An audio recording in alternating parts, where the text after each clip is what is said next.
तो आज हम अपना न्यूमेरिकल एनालिसिस का कोर्स शुरू करेंगे और न्यूमेरिकल एनालिसिस की फ़र्स्ट हेडिंग है नंबर सिस्टम एंड एरर्स।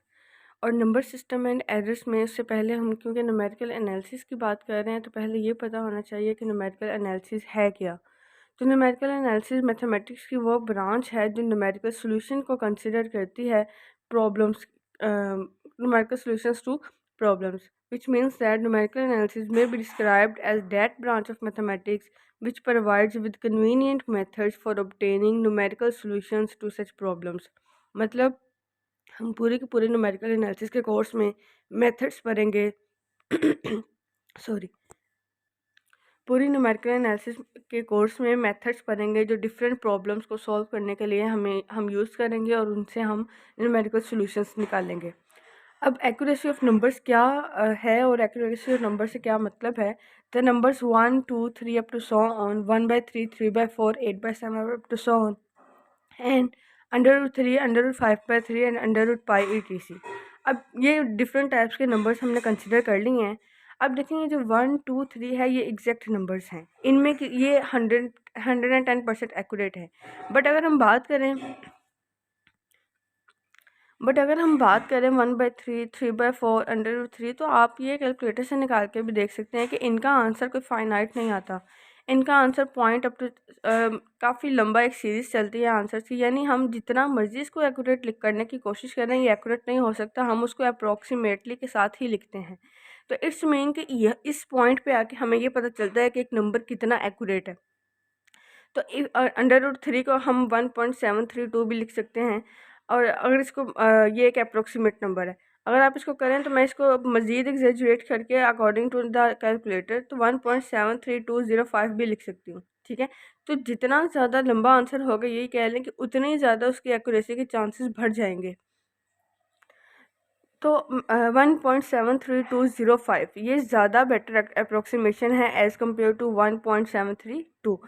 अब इसी तरह से हम ये कह रहे हैं कि हम √3 को कोई ना कोई फाइनाइट नंबर ऑफ डिजिट्स में एग्जैक्टली नहीं लिख सकते, क्योंकि इसका जो आंसर है वो इनफाइनाइट नंबर ऑफ डेसिमल्स पर कंसिस्ट करता है। Then we have significant figures. Significant figures वो टर्म्स हैं जो एक पॉइंट में या डेसिमल आंसर जो हमारे पास आता है उसमें पॉइंट के बाद कंसिडर की जाती हैं कि इसमें कितने सिग्निफिकेंट फिगर्स इस पूरे के पूरे आंसर में मौजूद हैं। तो the digit use to express a number meaningfully are called significant figures और सिग्निफिकेंट डिजिट्स।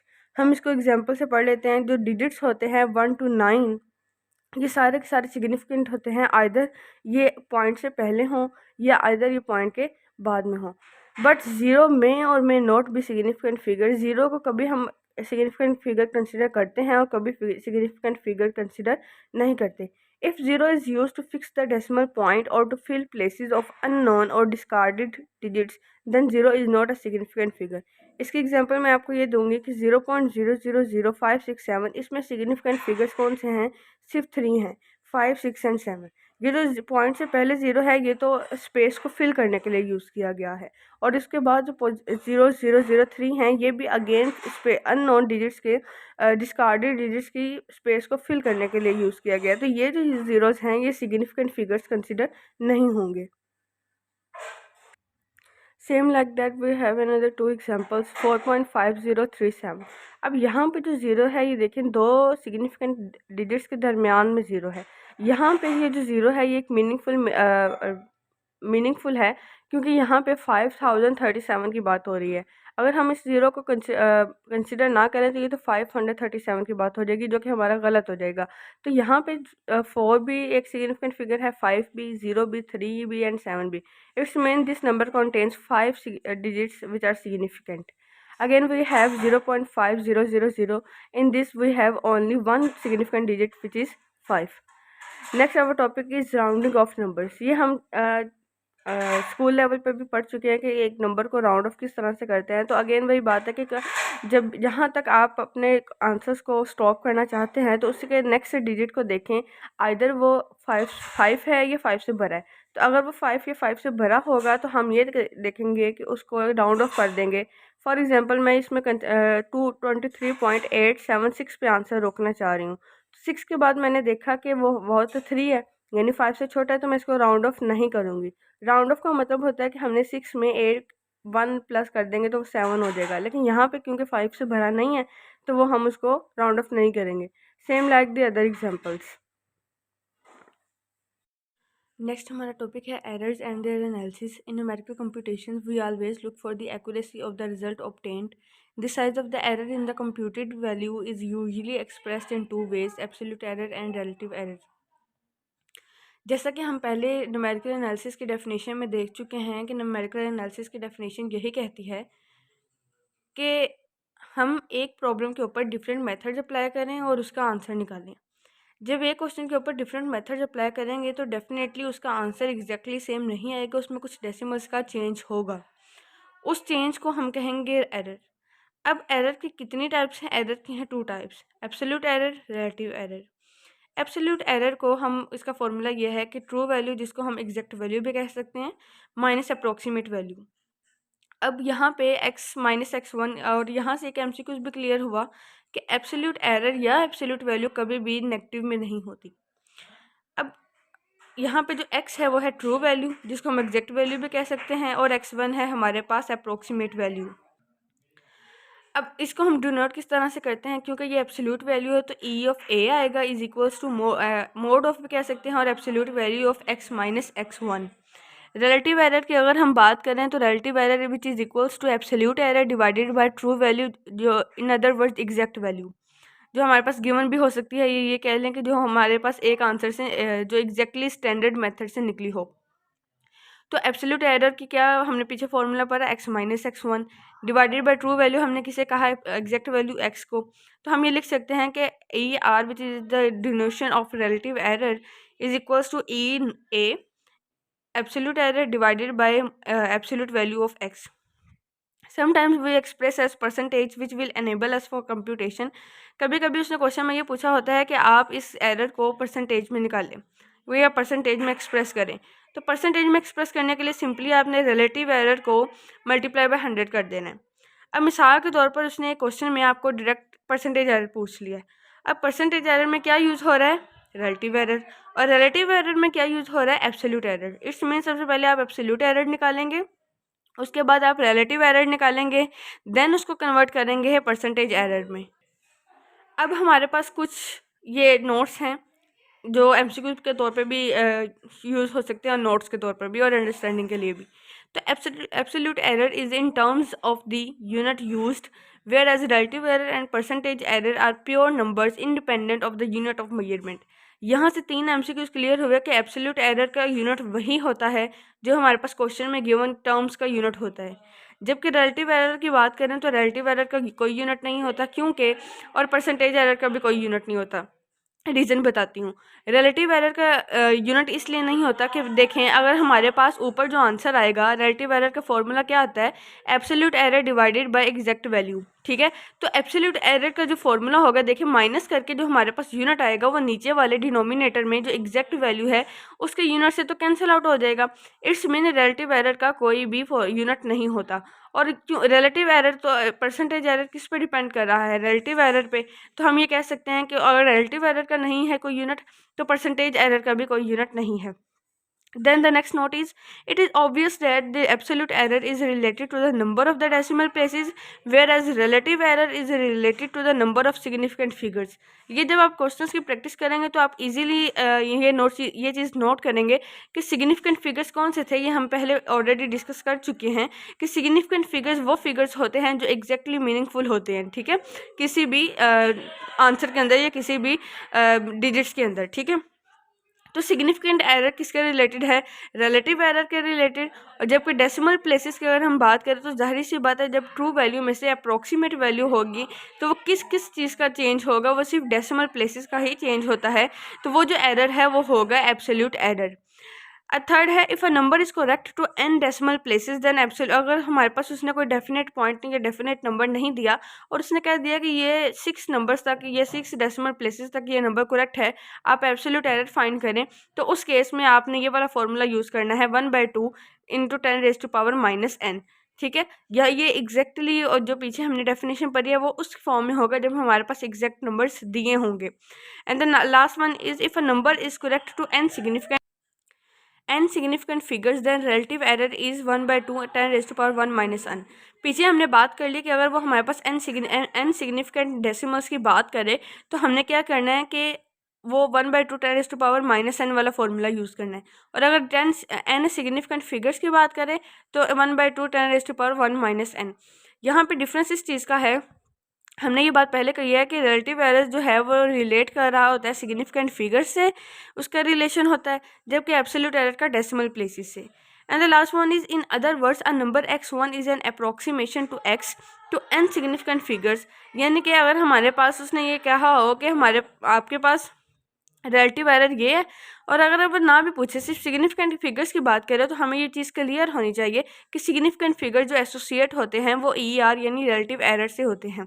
तो उसके लिए आप फॉर्मूला लिखें ER which is less than equals to 1/2 10 raised to power 1 minus n, और ER का मैंने यहाँ पे फॉर्मूला लिख दिया। नेक्स्ट है हमारे पास क्लासिफिकेशन ऑफ एरर्स। देखते हैं कि numerical analysis errors are classified into 2 categories. अब देखिए, जब अगर आपने उसने आपसे पूछ लिया कि एरर्स की टाइप्स लिखे शॉर्ट क्वेश्चन में, फॉर एग्जांपल वो पूछ लेता है तो आपने ये चारों लिख देने हैं इन अ सेफ केस। ठीक है, आपने सेफ साइड पे रहना है। अब एग्जामिनर के पॉइंट ऑफ व्यू के अकॉर्डिंग हम ये नहीं बता सकते कि वो इनहेरिटेंट एंड ट्रंकेशन एरर की बात कर रहा है या एब्सोल्यूट और रिलेटिव एरर की बात कर रहा है। तो सेफ साइड ये है कि आप ये चारों लिख दें क्योंकि ये चारों ही एरर्स की टाइप्स हैं। अब एरर्स की टाइप वो जो एब्सोल्यूट एरर और रिलेटिव एरर है वो है डिजिट्स और डेसिमल्स के लिहाज से। ठीक है, अब ये वो तो आंसर में एरर आ गया ना। अब हम देखते हैं कि एरर की और कौन सी टाइप हो सकती हैं। तो एरर की फर्स्ट टाइप है इनहेरेंट एरर। नाम से पता चल रहा है इनहेरेंट का मतलब होता है विरासत, यानी जो चीज़ विरासत में मिली हो। सही है। अब एरर क्वेश्चन में विरासत में किस तरह से मिल सकता है? अगर क्वेश्चन में ही यानी स्टेटमेंट में ही एरर हो। It is the error that is present in the statement of the problem before its analysis and solution। यानी उसके solution और analysis से पहले ही उसके statement में ही error मौजूद है। ठीक है, तो the inherent error arise due to the simplification assumptions that are used in the mathematical formulation of the problem or due to the errors in the measurements of the parameters of the problem। इसमें हम ये कह सकते हैं कि या हमने formula गलत लगाया हो, ठीक है, या हमारे पास स्टेटमेंट में एरर हो, ठीक है, या उसने जो अजम्पशंस बताई है कि आप ये इस तरह से अज्यूम कर लें तो उसमें एरर आ जाए, तो उसे कहेंगे हम inherent error. Then we have next type truncation error. ये ट्रंकेशन एरर वो है कि जिसमें स्टेटमेंट बिल्कुल ठीक होती है लेकिन उसके मेथड हम गलत लगा रहे हैं। For example it is due to those errors caused by the method. For example हमारे पास जो एक्सपोनेंशियल पावर की जो सीरीज़ होती है एक्सपोनेंशियल फंक्शन की, वो होती है 1 + x/x 1 factorial plus x² 2 factorial plus x³ 3 factorial plus x⁴/4 factorial up to so on is approximated by the cubic. ठीक है, अगर हम इसको अप्रोक्सीमेट करके स्टॉप कर दें x³ और 3 फैक्टोरियल, तो ये तो ऑब्वियस सी बात है कि ये एरर क्रिएट करेगी, क्योंकि हमारे पास ये जो एक्सपोनेंशियल सीरीज है ये इसी तरह से कोई भी मेथड की आप बात कर लें तो उसको अगर हम किसी जो कि 100 टर्म्स तक चल रही है हम उसको एक पॉइंट तक सेग्रीगेट करके स्टॉप कर दें तो वहाँ पे एरर आएगा। ठीक है, तो the error in this result is due to truncating in the series. Truncating the series या ट्रंकेटिंग का अगर आप वर्डली मीनिंग लें तो वो आप ये भी कह सकते हैं कि स्टॉपिंग द सीरीज। ठीक है, तो हमने यहाँ पे स्टॉप कर दिया उसको। तो हमने क्या किया कि एक्सपोनेंशियल सीरीज को 4 टर्म तक रोक दिया। ठीक है, तो जब 4 टर्म तक हमने रोक दिया तो 4 टर्म के बाद जो भी आंसर बन रहा होगा सीरीज की वजह से वो होगा ट्रंकेशन एरर।